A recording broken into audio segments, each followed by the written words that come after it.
So bakit nga ba nag-spark yung mga saksakan natin pag sinasaksak dun sa outlet or extension? So ang explanation niyan is ganito. So meron tayong ABR dito 220. So naka-off siya. Ayun, nasa baba. Pag sinaksak ko siya, yan, walang spark yan. Okay. Okay, tapos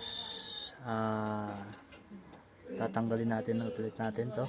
Okay, tinanggal na natin. Tapos try natin i-on itong EBR pataas. So makikita nyo dito na naka-open yung EBR, tsaka yan mag-spark.